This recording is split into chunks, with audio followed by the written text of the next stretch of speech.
What's the story, Morning Glory? What is the word, Hummingbird? Thank you so much for clicking on my channel and for joining me for this review of Married at First Sight, Season 16, Episode 8, Poised for Battle. The title of this episode should have been Dog Day Afternoon because we talked a lot about dogs in this episode. So let's get started with Chris and Nicole. They go over to see his apartment, nothing much going on there. She gets to meet his two dogs. Everything went fine. She took a real liking to his two dogs. And Nicole lets us know that she's already thinking about life past decision day. She's planning their future, where they're going to live, how they're going to live together, which she should be because this is your husband. Y'all got married. This is a real marriage. So yeah, she should be thinking about their life together past decision day. But I want her to keep that close to her heart and not expressed it too much verbally until she gets confirmation that he is also thinking of life together past decision day. Until that happens, I want her to keep that, to herself. Moving on. So they introduce their dogs to each other. The dogs, they're fine with one another. And I understand that because I'm going to speculate here. Maybe Chris mentioned this in previous episodes, but I missed it. But I'm going to speculate and say that the reason why he wanted to keep his two dogs together and she had to give up her one dog when they moved into this apartment that only allowed two pets is probably because the dogs have a bond with one another, I'm assuming. And if you would have separated them, then it would have been, they would have had some type of anxiety. They would have gone through some type of, emotional distress if if the other dog wasn't there with them. That's what I'm going to guess. And maybe that's why it was important for her to give up her one dog for him to keep his two. If that was not the case, if the dogs would not have gone through any kind of separation anxiety from one another, then I feel like he definitely should have given up one dog for her to have her dog with her. Because, she's as much attached to her dog and she loves her dog as much as he loves his. So I think that would have been a great compromise. And,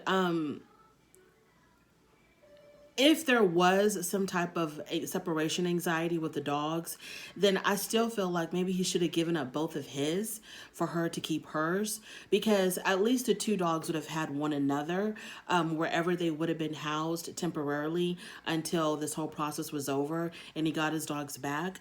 Wherever they would have been housed, they would have had one another. Whereas her dog doesn't have anything, doesn't have anybody really familiar, unless, the dog is really familiar with her dad. But the dog doesn't have his mommy, he doesn't have a playmate, and I just felt like he should have given up his dogs temporarily and she kept hers, or he should have given up one of his if there wasn't going to be any type of, like I said, distress amongst the two dogs. But that's just my thought, because it just made me sad how she was so enthusiastic and so happy to meet his two dogs, knowing that she was giving up hers, even though it was a temporary situation. And I just felt like he could have, why should he be able to have everything that he wants in this particular issue and she gets absolutely nothing? She doesn't get her dog at all. But anyways, that's, that was, they've already taken care of that. I don't even know why I'm bothered. They're not bothered, so let me move on. So they move into their apartment together. The dogs, settle in very nicely.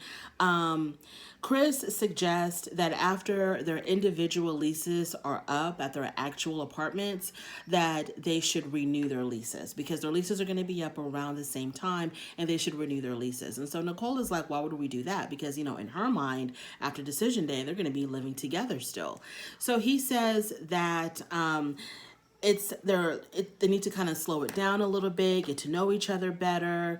And it's kind of like he's having not necessarily second thoughts, but the dream that he sold us, okay, and the dream that he sold Nicole, like this was the one for him, that they were just, getting along so well together, that they were like the perfect couple for one another.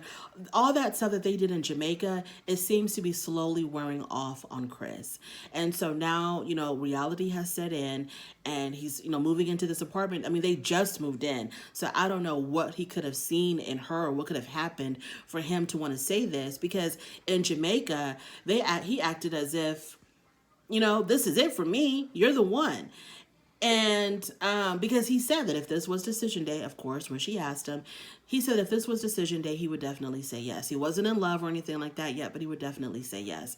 So now for him to say, well, when it's time for us, when our leases are up, let's go ahead and renew them for 9 months so that we can get the chance to kind of take it slow and get to know each other better. Nicole was a little bit shocked, as was I. And so Nicole was saying, well, that seems like, it's a regression in our relationship. And it's like we're going back to just dating, and we might get too comfortable living apart. And now we're no longer a married couple. Now we're just dating. And that's not what she signed up for. So she is not okay with this at all. So then Pastor Cal comes to make a visit to see where they're going or how they're doing. And Chris claims that he's never seen, because Pastor Cal has said something to them about how, our little Nicole here, she's a firecracker. She has a big personality and she's not afraid to show it. And she don't like something, she'll let you know.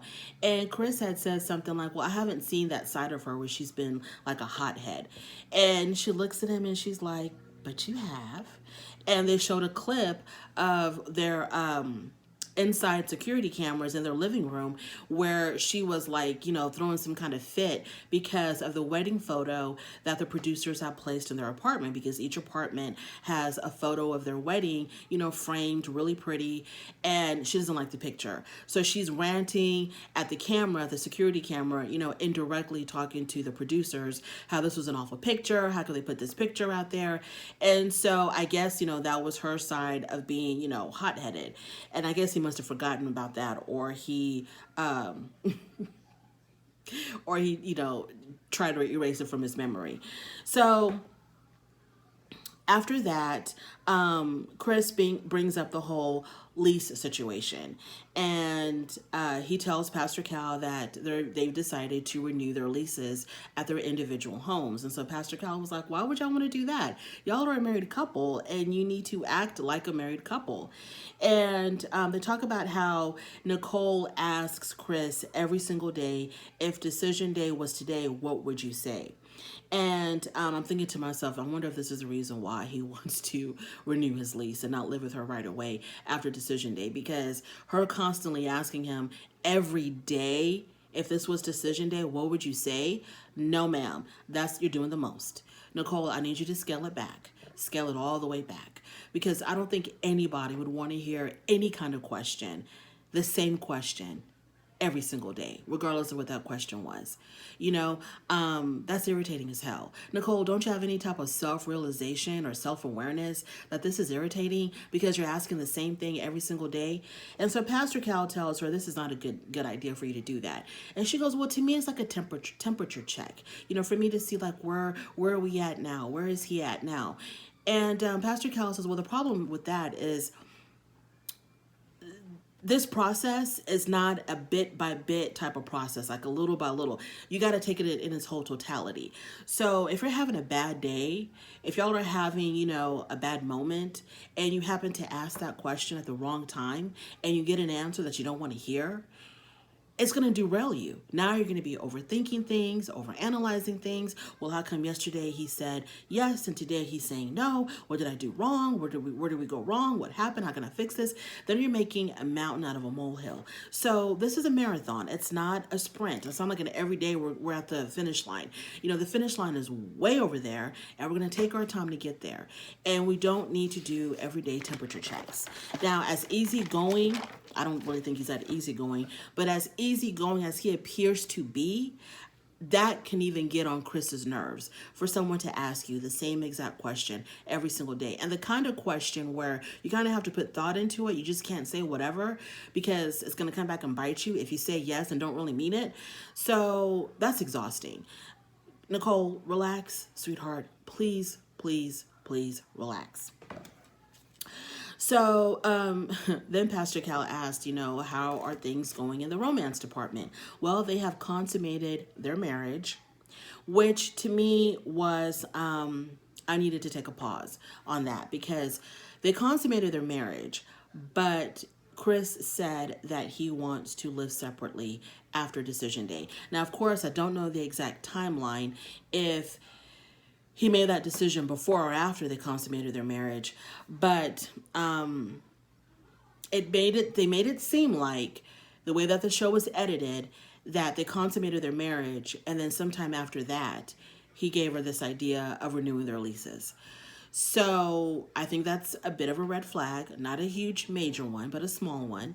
And I'm hoping that Nicole did not get so lost in Chris's words in Jamaica, where he was saying all the right things, doing all the right things, listening to her intently, responding at the appropriate times when she was talking, making the proper gestures, not being too much or too little for her. So I hope that she didn't get so lost in his words that she is neglecting the little tiny little signs that she needs to pay attention to, because that would offend me if we consummate our marriage. We have our moment, and then after that you talk about let's live separately after decision day. Oh, hell no. No. And so they said that when it was time for them to consummate their marriage, Nicole said it was like a movie where we just looked at each other and we just knew that this was the right moment, and then we were just drawn to one another, and it happened. It was so magical. I hope, sweetheart, that it happened as romantically as you describe it. I hope to God that he was also seeing the same movie that you were seeing. Let's move on to McKinley and Dominique. Now, this is going to be my stress couple. These people stress the hell out of me. They really stress me out, especially McKinley. So they go to Dominique's apartment, and last week, remember, they went to McKinley's apartment, or the space that he lives in, because he lives in the basement of a friend's house. And, Dominique was completely turned off by that because, it seemed very temporary to her. Her whole issue with McKinley right now is, amongst other things, is he serious about this marriage and staying in Nashville? Because I'm not leaving anywhere. I'm not leaving to go anywhere. So if he's serious about this marriage, is he willing to stay in Nashville? Because I'm not leaving. And he lives like a nomadic type of life where he doesn't have a stable home. He's here, he's there, he's going state to state. So she's not really feeling reassured that he can commit to life in Nashville. So they go to her apartment. Her apartment is cute, it's fun, it's whatever. And she was expecting him to have some type of a reaction, but he didn't. He was very blasé about it. He really didn't care about looking around. He didn't ask any questions. He didn't look at any pictures and ask, oh, who's this? And who's in that picture? And who's in that photo? It was none of that. She even said to him, you're free to, walk around, take a tour. And he was like, no, I'm good. You didn't want to walk around in my little, basement room, so I'm not going to walk around in your apartment. No, I'm fine. So already there's tension. This offended her, that he took no interest in her living space, didn't ask any questions about anything. So this really did bother her. He actually looked like he was bored. So it seems like this was very retaliatory, like he was retaliating on her reaction to where he lived, because she was not impressed at all. She said that the space that he lived in did not represent him, because the furniture, everything did not belong to him. It belonged to the owners of the home. So it said nothing about who he was. And so, this caused a fear in her about him, whether or not he can find a permanent home. And she didn't understand, how is it that you can commit to a marriage, but you can't commit to your own home, your own personal living space. So I'm pretty sure the way he reacted, he was just retaliating. He was just being petty. So the drive back home is very, very tense. And she's asking him what's wrong. And he says that it's really hard for him to constantly hear from her all the things that are wrong with him, all the things that she's unhappy with about him. It's beginning to kind of wear him down. And then specifically, he brought up his dogs. When they were in Jamaica, she had said that she did not want dogs, taking control of her home. He does have pets. He does have dogs. And she says something like, I don't want them sleeping in my bed. I don't want animals or pets to just take over my house. Where some people, the dogs are sleeping in the bed, the dogs are climbing all over the couch, the dogs are here, they're there, and, they don't mind. So she doesn't want that kind of home. And so he's going to use that as a weapon against her, because I don't think that this argument that they had anything to do with the dogs. I think that he was being petty, once again, and he was just using the dogs as a symbol of, well, you want to control my life, you want me to act a certain way, do certain things with you, enjoy certain things that you enjoy. Well, I think the dogs were like a symbol of him taking back his life. Like, you don't like my dogs or you don't want my dogs, but I do, and I want my dogs, in our home. So they talk about that, and how he felt offended that she didn't ask about his dogs, didn't ask what their names were, didn't ask to see them. And she was like, are we really going to have an argument about your dogs? Because I think there's other more important things that we could be discussing. So back at their apartment, they've moved their stuff in, and he brings up the dogs again, how she's, I don't know what he said, but he brought up his dogs again. And she was like, I don't think that we should, she said something like, I just can't do this. I can't have this petty argument about dogs. I can't do it. We have more important things to discuss. We have bigger problems than that. So Max says that Dominique expects perfection from him, and nothing he does can ever make her happy. And so she decides to just back out. She says, you're portraying me in a way that's just not me. Like I'm some type of I don't know what, some type of a drill sergeant that wants him to be so perfect, and she wants to mold him into her perfect little man. And she's like, that's not how I am, and you're painting like a wrong picture of me. And so she says, I'm not going to do this. I'm not going to live with someone who wants to be this petty and have these really petty discussions. I just can't do it. So I'm not going to move in. So the producer is like, okay, because I guess they must have helped her move all her stuff up there. The producer was like, okay, so you want to move everything back into your car. And she's like, I sure do. Yeah, that's what we're going to be doing. So she doesn't want to move in with him. And she tells us that in the after party, she talks about how Mac has two sides to him. He has his on-camera persona and he has his off-camera persona. And she says when the camera's not there, Mac is constantly bringing up how they're not made for one another. He asked for a certain type of wife, and she's not that. She does not meet his expectations. She's not what he wanted. She's not what he asked for. That he has said that, I think, during that scene when she decided to move out. And he had said that also right before Pastor Cal came in. And regarding the Pastor Cal visit, right before Pastor Cal came, Dominique said in the after party that he had one of his rants, one of his tantrums, where he was complaining about how you're not what I wanted, you're not what I expected, you're not what I asked for. And it went on for like 10 minutes off camera. But then when Pastor Cal arrived, he tucked his tail between his legs and he followed protocol. And he also had said before Pastor Cal came, he also said to her, when Pastor Cal shows up, he's going to try to change my mind and trying to convince me that you're the one for me, but I'm not going to go for it. But then when Pastor Cal arrived, he didn't say none of that in front of him. So Pastor Cal shows up, they sit down, he looks at Dominique, he can tell that she's kind of like has this defensive stance, and he's like, well, it looks like you're poised for battle. And in the after party, she said, yeah, she was, because of the rant that he just did off camera about how she wasn't what he expected. So Pastor Cal says that there are issues, her needing someone more adventurous and how she has to make him do adventurous things, and his whole thing of like, I can't live up to her expectations, and she wants me to enjoy the things that she likes, and I'm just not that way. Pastor Cal was like, these things that y'all are arguing about that's a problem in y'all's marriage are extremely nonsensical and absurd. These are the things that are fixable. Y'all are putting 20 on 10 on these issues. These are things that y'all can compromise on, and these are things that can be fixed. So there's got to be something deeper going on. So when Mac was sitting there on the couch next to Dominique, he was sitting there like very sophisticated. And I'm not really trying to give him a compliment. I'm just trying to find a way to explain, because she's a country girl. She likes to do adventurous things. She's very extroverted. She likes to have a lot of fun.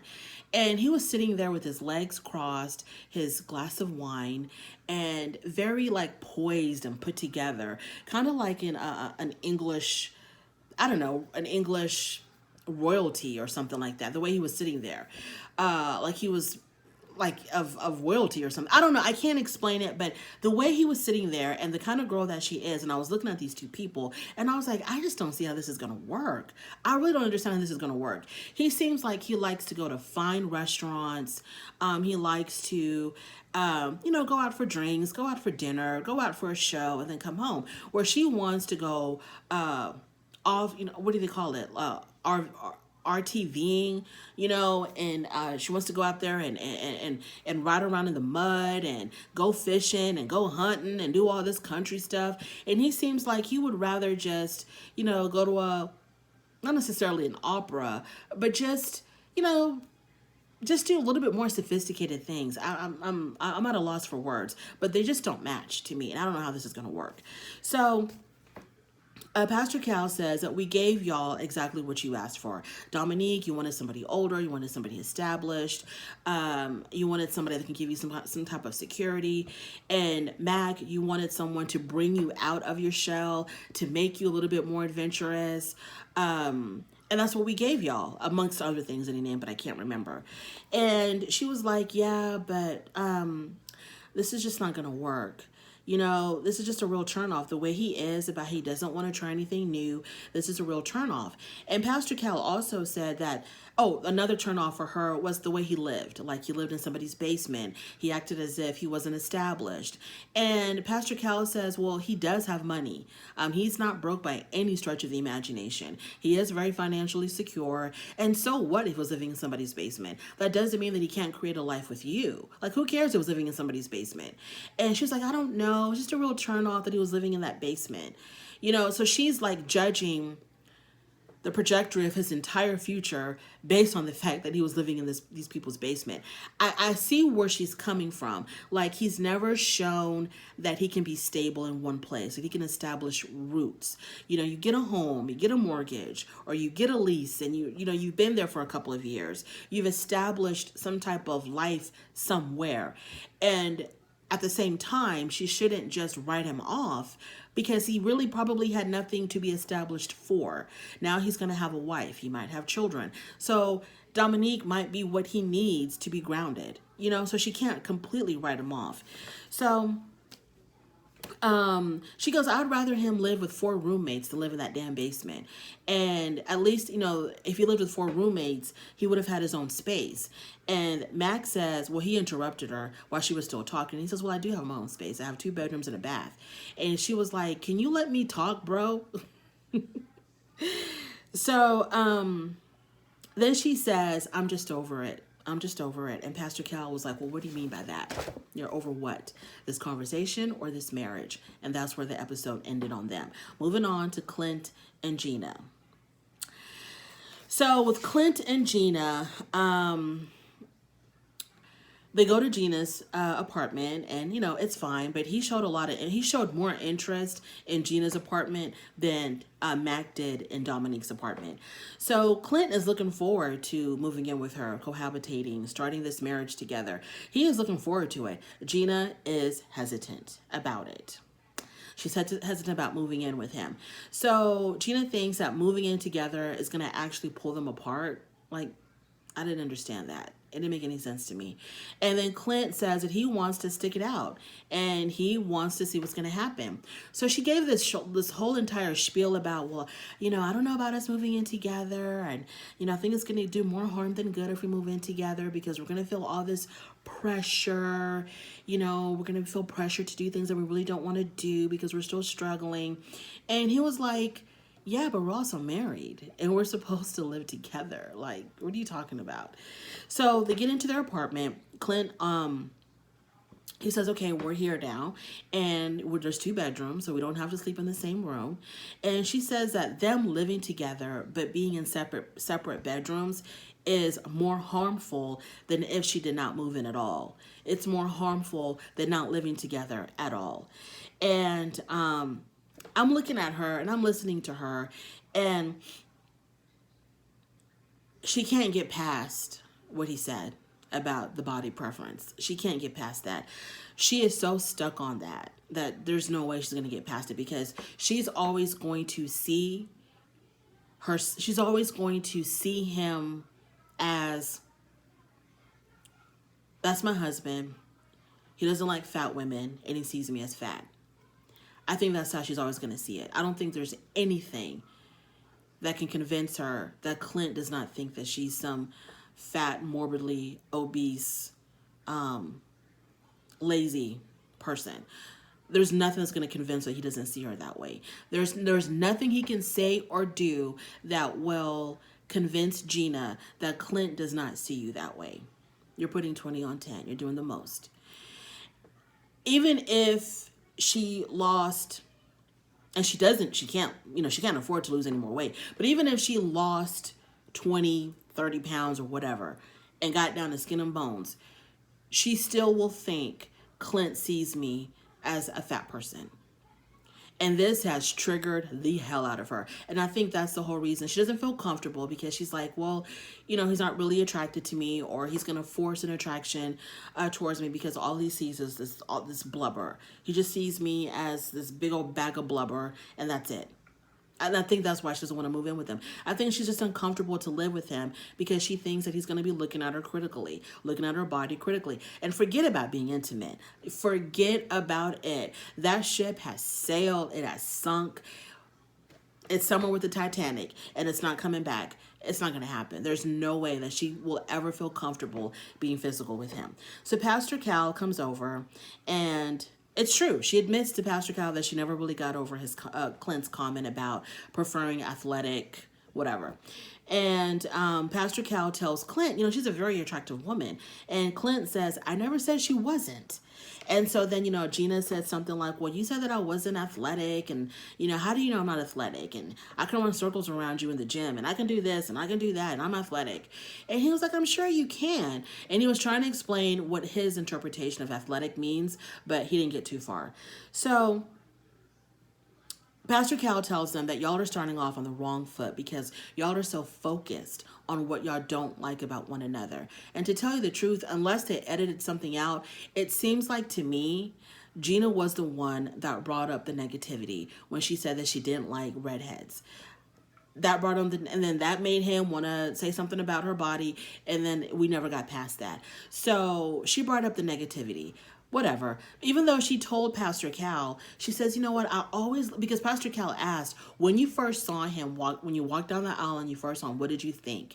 And she goes, oh, I like this. I liked his eyes. I liked his hair. I liked his beard. I liked this. I was concentrating on the positive things. But then, there's a scene where she told him, I don't like redheads. And it's like, okay, when you saw him at your wedding and you liked all this stuff, did you miss the fact that he was a redhead?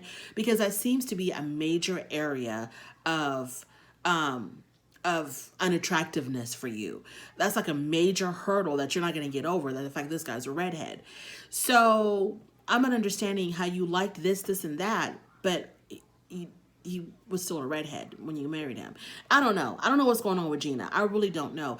I think that her lack of self-confidence, she's deflecting. She's trying to say, well, he's making me feel bad about myself. When in actuality, you're making yourself feel bad about yourself. Because if you know that you're not ugly, you're not unattractive, you're on point, you're athletic, you work out, you're healthy, then girl, what is the damn problem? Anyways, I'm so sick and tired of talking about Gina and her damn body image issues. Okay.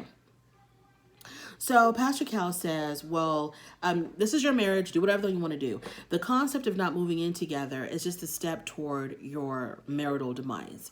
If you're not going to live together, this is dead in the water. So, but do what y'all want. He says that not living together should not be an option only under extreme abuse, emotional abuse or something like that, or someone feels like their safety is being threatened. Other than that, not living together as a married couple should not be an option, but do what you want. So Clint says he's committed. He wants to live with her. He's ready to move in with her. He's committed. And he doesn't want to fail in this process. And Gina says that she's willing to work on it, but she's just not ready to move in. And she even tells Pastor Cal that moving in and sleeping in separate rooms is worse than not moving in at all. Pastor Cal says, well, says how they have what... He talks about how y'all actually have what the other person needs. What you're looking for, he has it. What he's looking for, you have it. And he goes down the list of, what they need from what they need for one another and that they actually have that in one another. And Gina began to cry. And I think she began to cry is because maybe she was feeling pressure from Pastor Cal to move in when she really, really doesn't want to. She wasn't hearing nothing that Pastor Cal was talking about. Absolutely nothing. To her, it's like he sees me that like I'm fat and I don't want to live with him because it's going to make me feel too uncomfortable. Okay, Gina, I don't know what to tell you. Moving on to Eris and Jasmine. So they go to Jasmine's house, and Eris sees all of the trophies and the crowns that she won when she was in the beauty pageants. And he says, and he said this several times, or they've played this soundbite several times of him saying, I asked for a black queen, and they gave me a literal black queen, a beauty queen. Okay, so he meets her puppies. And the mama dog. The puppies are adorable. She gives him one to hold, and he's holding the puppy, and he's like petting the puppy to the point where the puppy fell asleep. And he was like, if this was what was moving in with us, I'd be perfectly fine, because it's a cute little dog. But I think it's going to be the mama dog that's going to be moving in with them. And so she says that seeing him hold the puppy made her even more attracted to him. I'm like, God, girl, Lord have mercy. You wanted to jump his bones in Jamaica. Now he's holding your puppy and it's making you even more attracted to him, girl. Wow. So Jasmine says that she falls in love really quick. And she's worried that she's going to fall in love with him and he's not going to feel the same about her. So the fact that, and there's a lot of qualities about Eris that are, attractive and are lovable. Like how he feels about her mother, how he wants to be there to support her while her mother's going through her health problems. There's a lot of things about Eris that I can see why she would fall in love with. But anyways, we'll get to that later. So Pastor Cal comes over. He asks about the honeymoon. Eris says that he was really stressed out because he knows that Jasmine was very, very attracted to him. And he wasn't on that same level. Jasmine wanted him to be attracted to her, obviously, and she wanted him to rip her clothes off. She was ready for her back to get broke, and he just wasn't stepping towards that direction. So in a normal situation, Eris says that, taking the circumstances or the environment that we were in Jamaica, beautiful surroundings, this wonderful hotel or resort, the hot tub, the shower. I mean, the balcony. He's like, I would have been in a normal situation, baby. I would have christened every room, every space in that hotel. Okay, it would have been on and popping, but he says he couldn't rise to the occasion. He was stressed out. So Pastor Cal was like, you know what? You're really in your head about this. And you're really like overthinking it, overanalyzing it. And Eris agreed that, yeah, that probably was the situation. That probably was the problem. And I think, in my personal opinion, is that Eris is used to a lot of casual encounters. That's what he's used to. That's what makes him feel comfortable, knowing that this is casual, it's not serious. We're going to do what it do. Then we're going to go about our business. We both know what it is. We both know what to expect, what not to expect. And I think that gives him the freedom to really explore himself. But in this situation, he's married. He has a wife. He will be getting physical with a woman that is committed to him. And he already knows that Jasmine is slowly catching feelings for him. She's definitely attracted to him. She wants to get it on with him. And I think also she's developing feelings for him. And he knows this.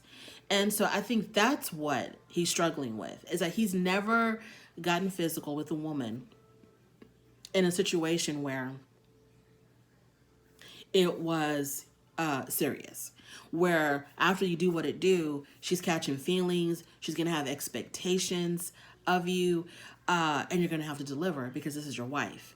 I think that's what stresses him out. I don't think it's because he's not attracted to her. I just don't believe it. I think that if they met in a club, or if they met up in a bar, or if they met up, her walking down the street and he was like, hey, shorty, what's your name? I'm telling you, she would have been, honey, she wouldn't be able to walk straight for about a week. Okay. But because it's a marriage, there's commitment, there's emotions already on her end.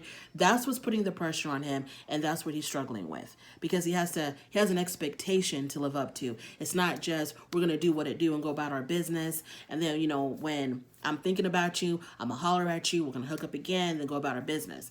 So that's what he's really struggling with, in my personal opinion. I don't believe that he's just not attracted to her. So Jasmine, I think at this point, this is when Pastor Cal asked, what is it? He asked Jasmine, what is it that you like about him?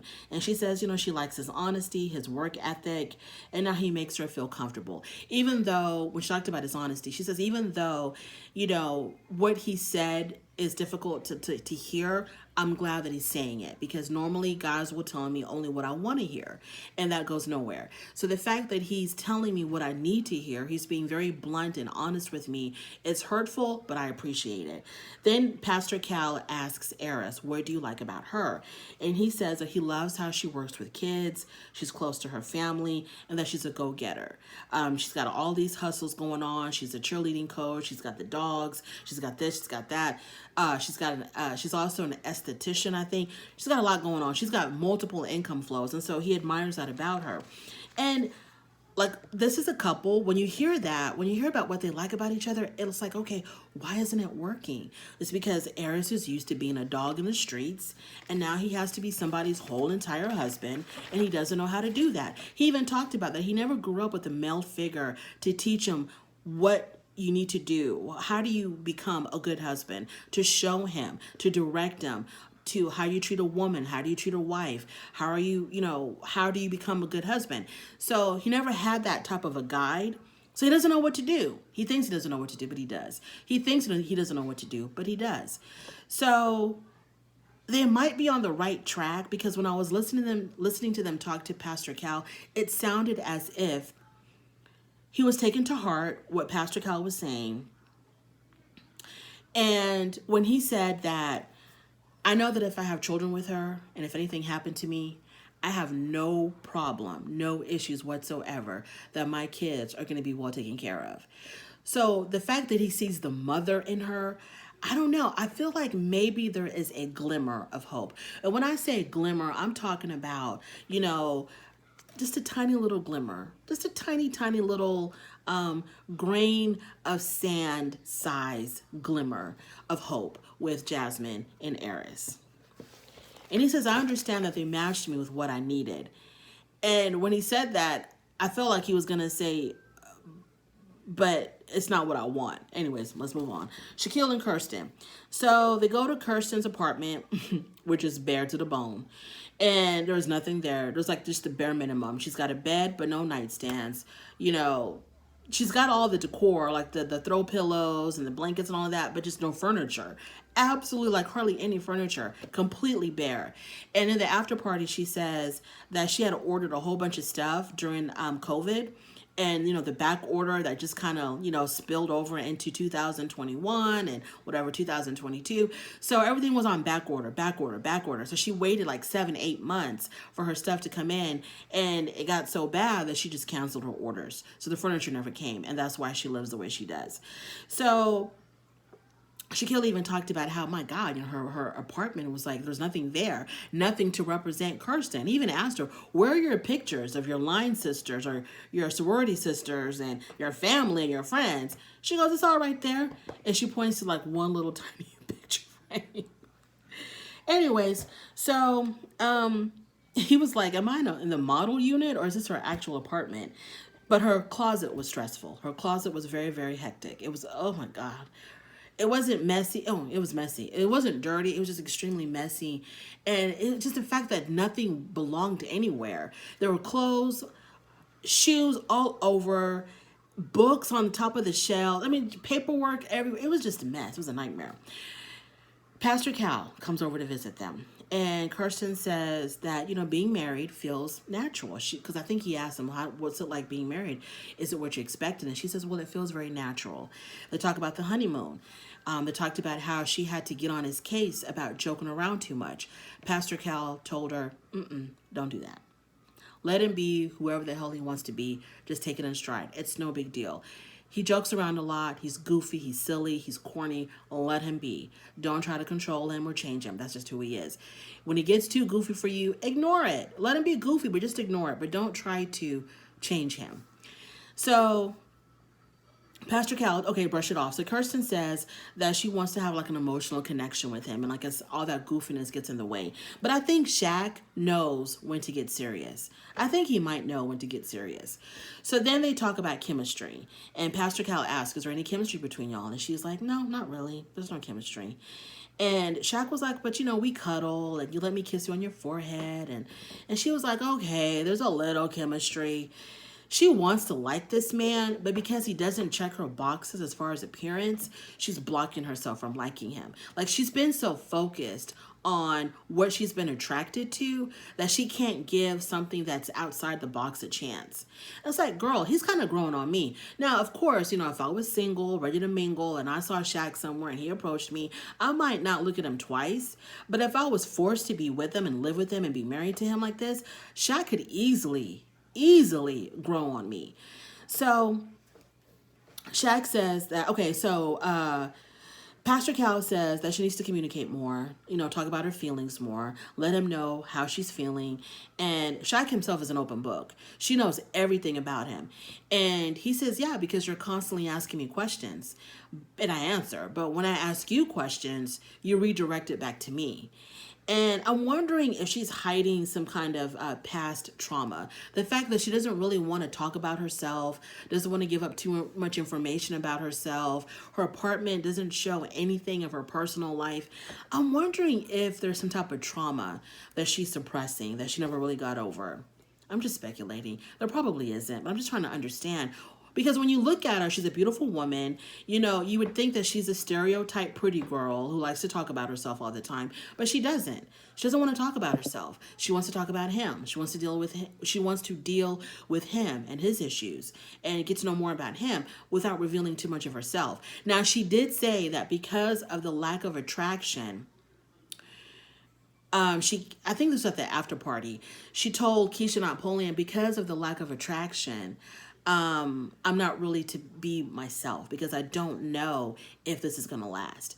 You know, because she's not attracted to him, she doesn't know if she's going to want to stay with him. So why should she reveal so much of herself if it might not end in a happily ever after for them? So she's still struggling with that bald head. I don't know what else she's struggling with, but honey, I ain't struggling no more. Shaq is growing on me. And if only she could just get rid of this ideal standard that she had of the kind of man she should be with, you know, physically, the kind of man that she thinks she should be with, you know, I think she'd find a great husband in Shaq, but who knows? Let's just see. Time will only tell. Thank you so much for joining me. I cannot believe this is 42 minutes long. Thank you so much for joining me. I really do appreciate it. I'm tired of talking. On your way out, don't forget to rate the video. If you like this content, go ahead and subscribe, and I will most definitely talk to you later. Bye.